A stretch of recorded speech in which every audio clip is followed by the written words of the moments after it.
नमस्कार, शुभ सकाळ तुम्हा सर्वांना। बघा मी आज नवरात्रीचे फराळाचे भजे बनवते। हे बघा मी साबुदाणे घेतले सपाट वाटी, ते मी असे कच्चेच घेतले, दळून घेणार आहे थोडेसे असे, आणि नंतर मी त्यात हे बटाटा टाकणार आहे। मी आधी हे दळून घेते।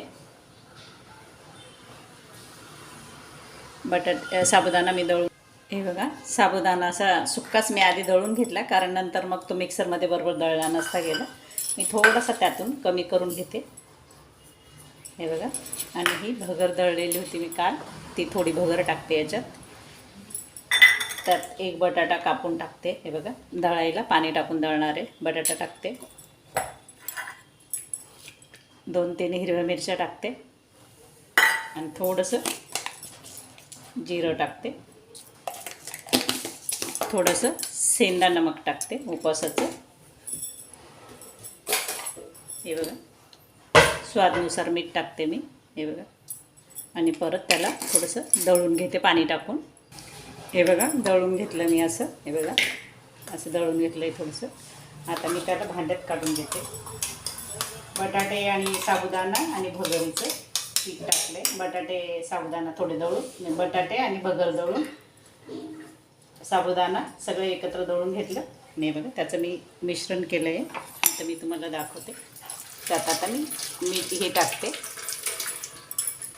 कोथिंबीर टाकते, हे बघा थोडी कोथिंबीर घेतली ती टाकते। परत थोडंसं जिरं टाकते, हे बघा दाताखाली येईल म्हणून। आणि आपण आधी मीठ टाकलेलंच आहे, त्याला चांगलं मिक्स करून घेते, हे बघा। आणि थोडा वेळ रेस्ट करायला ठेवते झाकून, हे बघा। म्हणजे ते साबुदाणा कच्चे आहे ना, तर ते पाणी सोडलं, हे बघा। थोडा वेळ झाकून ठेवते मी आणि मग थोड्या वेळाने करायला घेऊ आपण। चला आपण उघडून बघू, हे बघा किती सुक्कं झालं बघा। साबुदाण्याने आणि भगरीने सगळं पाणी पिऊन घेतलं, हे बघा। थोडंसं पाणी टाकते, ते मिक्सर धुवून घेतलेलं ते थोडं टाकते, परत त्याला थोडं फेटून घेते।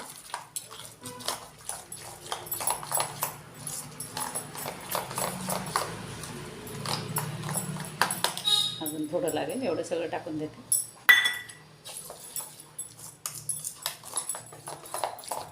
नवरात्रीच्या नवीन रेसिपी, आता थोडे दिवस राहिले नवरात्रीचे। साबुदाण्याचे भगर, बट्ट हे तर कोणीही करतं, नाही साबुदाण्याची खिचडी, भगर, बट्ट, भगरची खिचडी सगळेच बनवतं। मी काहीतरी नवीन बनवते। मी गॅस चालू करते, गॅस चालू केलं आहे, तेल गरम होऊ देते थोडं। चला तेल गरम झालं, हे बघा यात आपण सर्व टाकले, भगरीचं पीठ, साबुदाण्याचं पीठ, बटाटा, कोथिंबीर, जिरं आणि मीठ।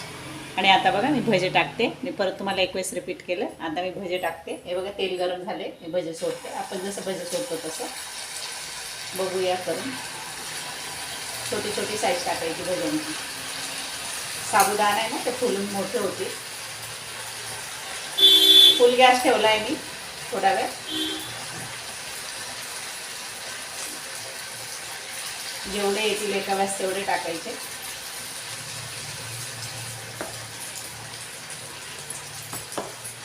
बघा मी तळू देते त्यांना।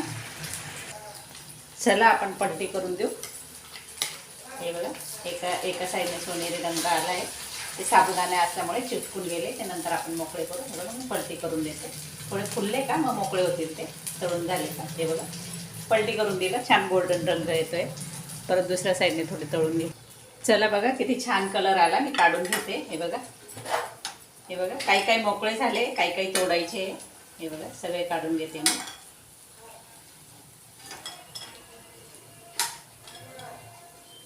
हे बघा सर्व काढून घेते मी।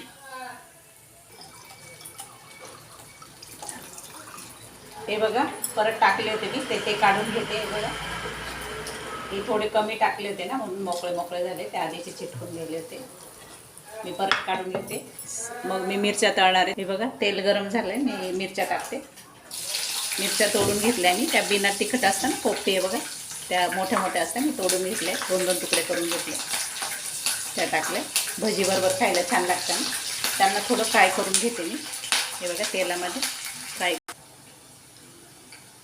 बघा मिरच्या तळून झाल्या, आपण काढून घेऊ. हे बघा छान तळून झाल्या बघा, एकदम मस्त.